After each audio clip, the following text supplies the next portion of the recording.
semua, welcome back to Ngobras, ngobrol santai bersama Dr. Cindy. Hari ini kita kedatangan tamu Dr. Ratna Aryani. Kita akan bertanya tentang testimoni beliau dan pengalaman beliau selama menjadi dermatologis. Terima kasih dokter untuk waktu dan kesempatannya. Terima kasih kembali, Dr. Cindy. Dok, boleh nggak kita mau nanya bagaimana dokter pertama kali memutuskan untuk menjadi seorang dermatologis? Keputusan menjadi seorang dermatologis mungkin karena saya sudah melewati sebagai dokter umum ya dok. Kemudian saya ingin mengambil satu keahlian lagi. Kemudian saya memutuskan untuk mengambil dermatologi karena menyesuaikan dengan keadaan saya. Karena saya pikir dermatologis lebih fleksibel untuk pengaturan waktu, jadi bisa seimbang antara karier dan rumah tangga. Oh, baik dok. Kalau boleh tahu dok, selama dokter menjadi dermatologis, pasti kan banyak tuh dok tantangan dan juga pilihan-pilihan yang dokter harus jalanin. Kalau boleh tahu, apa yang menjadi tantangan selama dokter menjadi dermatologis? Ini saat dermatologis atau sekolahnya nih dok? Sekolahnya dulu dok. Sekolahnya dulu ya. Kalau saat pendidikan ya dok, tantangan terberatnya pasti pengaturan waktu dok. Karena waktu itu saya juga mendampingi suami dan punya anak-anak kecil. Tantangan terberat saya adalah pembagian waktu untuk keluarga.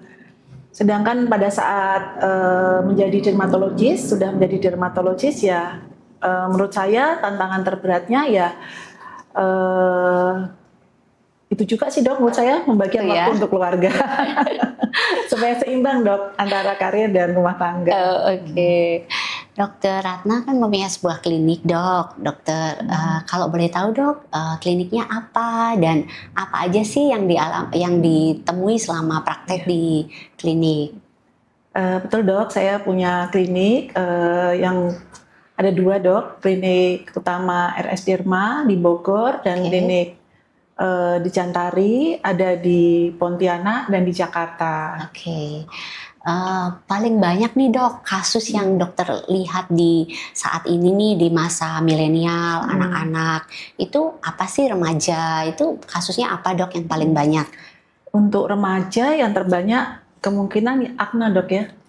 Untuk remaja kasus dermatologisnya yang terbanyak akne. Dan karena kan remaja ini mungkin masih kulitnya maksudnya belum ada penuaan gitu ya dok, yang paling yang dialami biasanya akne. Untuk estetik juga belum terlalu seperti umur 30 ke atas yang kepengen tindakan-tindakan estetik banyak, biasanya akne aja sih dok. Oke. Terus untuk treatment spesial nih dok yang di klinik dokter, kalau boleh tahu itu apa dok yang lebih dominan dalam, kan ini dokter ada beberapa klinik ya dengan kesuksesan dokter. Nah itu paling banyak apa dok biasanya? Paling banyak untuk diminati itu rejuvenation dok. Jadi kita di klinik ada laser Picosure Pro, itu bagus untuk rejuvenation. Kemudian ada Exilite, Exilite, Pro Yellow, Dermablade, itu banyak untuk rejuvenation sih dok. Dan kita kebetulan di Jakarta lengkap alat-alatnya. Alat itu, oke. Dokter, kan setiap pasien itu mempunyai cerita untuk kulitnya. Nah, yang paling dokter saat ini di era semenjak kita memulai puasa, itu perawatan apa yang bisa dokter kasih trik buat para pemirsa? Untuk saat ini di bulan Ramadan puasa ini pasti banyak yang mengalami dehidrasi kulit ya dok, kulitnya kering. Nah itu mungkin biasanya kita edukasi dulu sih dok ke pasien-pasiennya, mungkin pola hidupnya, misalnya cara sahurnya, cara bukanya, untuk nutrisinya, misalnya minumnya, kemudian makanan bergizinya, misalnya sayur, buah. Kemudian juga untuk perawatan kulitnya bisa kita anjurkan misalnya memakai pelembab, memakai tabir surya, seperti itu. Untuk treatmentnya mungkin untuk dehidrasi kulitnya kita bisa anjurkan untuk skin booster. Dok, ini kan di bulan puasa Ramadan ini, Dok. Nah, dokter ada nggak trik and tips nih, Dok, buat para pemirsa untuk selama puasa apa perawatan di rumah ataupun di klinik? Untuk selama bulan puasa ini, perawatan di rumah pasti yang pertama kita atur cara berbuka dan sahurnya ya dok. Mungkin minum air putihnya, biasanya bisa pada saat berbuka 2 gelas air putih, kemudian malam 4 gelas air putih, dan saat sahur 2 gelas air putih. Kemudian pilih makanan-makanan yang jangan karbohidrat kompleks ya, jadi yang jangan yang karbohidrat simplek, maaf. Jadi mungkin yang jangan yang kadar gulanya juga tinggi, jadi itu akan mempengaruhi peradangan dan bisa menyebabkan jerawat. Kemudian pada saat puasa juga pola tidur kan berubah dok. Biasanya itu juga mempengaruhi itu timbulnya peradangan. Itu jadi kita harus bisa lebih intensif lagi merawat kulitnya, misalnya dengan membersihkan wajah. Sehari bisa 2-3 kali. Jangan pilih produk-produk yang keras dok. Kemudian jangan over eksfoliasi. Kemudian jangan lupa pakai pelembab dan tabir surya. Itu untuk di rumah ya dok. Nah untuk di klinik kita biasanya pilih perawatan yang sifatnya itu tidak ada downtime dok. Kemudian juga tidak ada kita pilih misalnya laser, tindakan laser kita pilih yang tidak ablatif, jadi lasernya yang non ablatif. Jadi misalnya treatmentnya yang kita pilih bisa facial hydrating, tadi skin booster, misalnya laser juga laser yang non ablatif, rejuvenation yang ringan. Itu dok tipsnya. Terima kasih ya dok. Boleh kita tanya lagi dok, kalau misal nih pasien ke tempat dokter dengan usia yang 20 atau 30 ya dok. Nah biasanya kan treatmentnya dokter berbeda nih dengan anak usia 20 sampai 30, kemudian pasien dengan usia 30, 40 ataupun 40, 50. Nah apa dok pilihannya? Jadi biar supaya mereka pada saat mereka datang ke klinik kami ataupun ke klinik dokter mempunyai paradigm mau perawatan apa nih gitu. Untuk usia yang 20 sampai 30 tahun itu pasti kembali lagi kita lihat kondisi kulitnya ya dok. Kalau misalnya ada kondisi kulit yang mengalami peradangan atau ada kelainan, kita obatin dulu. Tapi kalau hanya ingin perawatan, misalnya untuk rejuvenation, ya kita pilihkan produk-produk terbaik yang tepat dan tentu juga sesuai ya dok, sesuai dengan keadaan dan juga sesuai dengan budget pasien. Iya benar dok itu ya di zaman sekarang ya dok ya. Dok, boleh nggak dok cerita sedikit nih pengalaman dokter? Biasanya pasien-pasien tuh apa sih yang mereka tidak mau dan apa yang mereka mau biasanya nih? Komplain atau apa kan dokter harus mempersiapkan diri nih biasanya. Nah itu apa itu dok biasanya? Ini untuk apa ya dok? Maksudnya untuk selama ini kan mereka misal nih, oh saya udah puasa, saya udah ngelakuin ini yang sesuai. Nah biasanya dokter memberikan apa sih wejangan lah istilahnya supaya mereka tenang dalam melakukan treatment dan juga apa ya seperti kayak biasa mereka sering komplain ya dok, saya udah perawatan nih, kulit saya udah mungkin dokter kita melihat kulitnya sudah indah, sudah baik-baik aja. Nah, apa itu biasanya dok? Kalau biasanya dok ya pasien-pasien itu yang saya alami itu istilahnya nggak sabar dengan downtime ya dok. Maksudnya kan kadang ada treatment-treatment yang memang ada waktu tunggunya, waktu downtime-nya. Misalnya kayak botox, itu kan tidak langsung terlihat bagus ya dok, 2 minggu kemudian baru bagus. Nah itu padahal sudah kita edukasi nih, nanti mungkin kok belum ada hasilnya ya dok, padahal itu belum 2 minggu. Nah itu terus kita edukasi dok. Kemudian ada juga yang misalnya skin booster, itu kan juga sama ya dok, itu kan juga ada waktu tunggunya, dia bagus setelah 2-3 minggu. Nah itulah dok tantangan kita untuk menjelaskan ke pasien bahwa ada masa istilahnya tunggu, masa tunggu ya, yang belum kelihatan gitu. Itu sih dok. Dan saya juga berusaha ini sih dok memuaskan pasien. Misalnya nih ya dok treatment botox misalnya setelah 2 minggu mungkin ada yang dirasa masih kurang itu bisa kita touch up lagi seperti itu Oke. Dok. Tapi kita harus tunggu dulu sampai itu Waktunya ya, 2-3 minggu gitu ya Dok. betul, Dok. Dan juga kita perlu mengajarkan ke pasien untuk sabar ya, Betul. semuanya itu nggak bisa Iya. sehari langsung Iya, kelihatan iya. gitu ya Dok. Iya, Oke. Dok, terus kalau misal nih untuk orang-orang yang akan ini kan mau liburan juga ya Dok. Nah, mereka apa Dok saran dan pesannya nih selama mereka mungkin memang ke perjalanan untuk liburan kan bersama keluarga gitu ya Dok. Apa yang bisa dokter beri saran? Mungkin yang pertama kita kalau sudah ditentukan kemana nih liburannya. Oke. Kadang-kadang kan ada yang musimnya berbeda ya Dok. Iya. Nah itu juga pasti berbeda perawatan kulitnya. Kalau misalnya musimnya berbeda dengan kita, iklimnya berbeda, kita pasti sarankan untuk intensif menggunakan misalnya pelembab, tabir surya. Tapi kalau misalnya masih sama di Indonesia, di dalam negeri, ya pasti yang paling kita sarankan mungkin jangan lupa untuk rajin membersihkan wajah, rajin memakai pelembab, dan memakai pelindung tabir surya. Oke.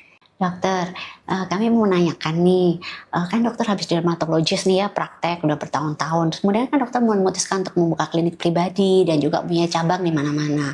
Apa sih dok, pertama kali yang membuat dokter berkeinginan untuk membuka sebuah klinik? Itu mungkin. Baik Dokter Cindy, pertama kali memang saya sebagai dermatologis bekerja dulu dok di rumah sakit. Kemudian praktek mandiri juga, jadi cukup lama dok, itu sekitar 10 tahunan. Kemudian saya memutuskan untuk membuka suatu klinik karena untuk fleksibilitas ya dok, karena dengan punya klinik sendiri, saya bisa mengatur waktu saya sendiri dan perkembangan karir saya sendiri. Itu sih dok pertama tujuannya. Tapi tidak terlepas dari tujuan saya ingin untuk mengabdi, melayani masyarakat dalam kesehatan kulit. Pertama itu tujuannya. Kemudian itu juga tidak langsung punya klinik yang besar dok. Saya klinik klinik kecil lah, hanya punya alat-alat yang dasar dulu untuk laser dan yang lain-lain. Kemudian ada satu tantangan untuk berekspansi nih di kota yang lebih besar, Jakarta ya dok. Ya, kemudian saya berani memutuskan untuk membuka klinik, tapi di Jakarta ini saya tidak sendiri dok, berpartner membuka klinik Jantari.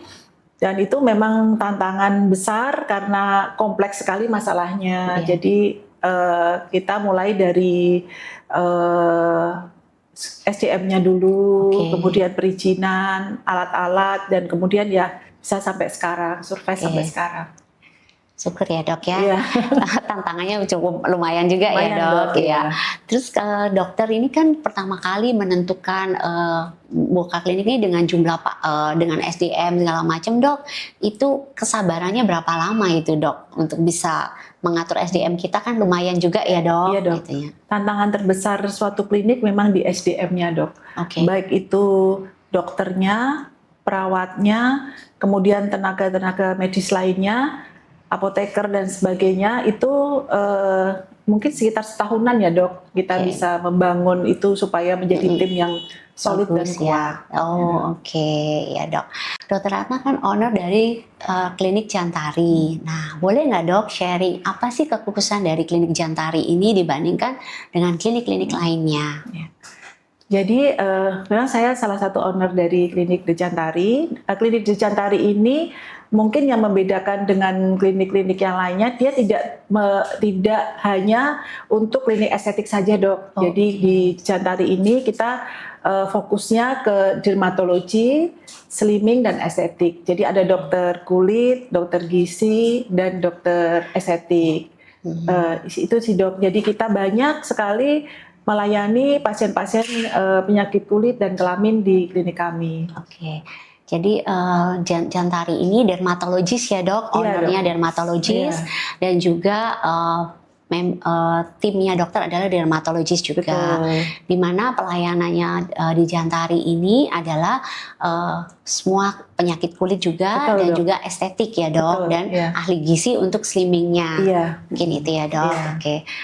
Dok, boleh nanya nih, dokter kan mulai sebuah bisnis dari seorang dokter.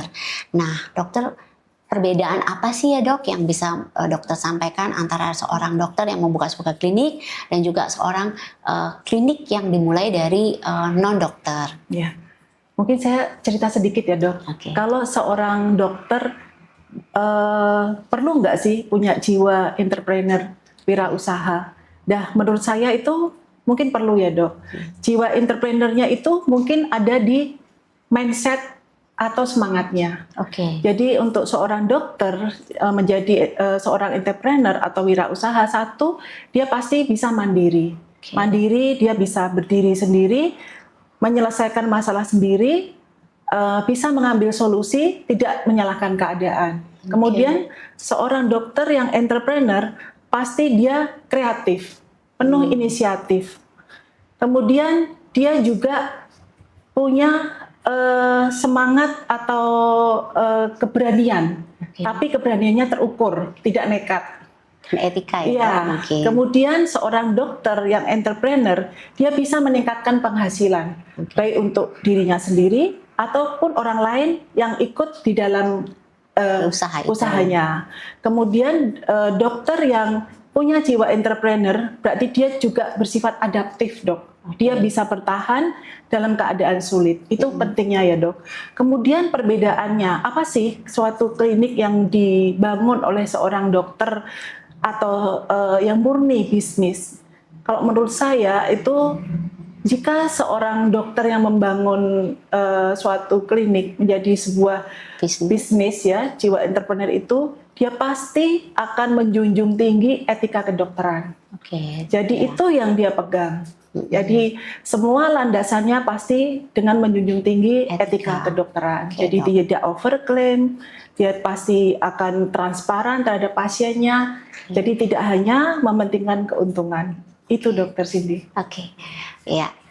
Jadi dok, berarti selama ini yang dokter kerjakan selain dokter menjunjung tinggi seorang dokter dan juga mempunyai jiwa yang adaptif ya dok. Sekalipun dokter entrepreneur, tapi bukan bisnis melulu yang dokter utamakan ya dok. Tapi tetap kenyamanan dan hasil dari pasiennya ya dok. Betul, dok. Terima kasih ya dok untuk mau kemari dan juga untuk mau sharing dengan kita ya dok. Mungkin dokter bisa memberikan saran buat kami ya dok untuk para pemirsa untuk selama puasa dan Ramadan ini, trip mereka untuk berlibur dan juga treatmentnya selama ini buat di rumah ataupun di klinik itu dok.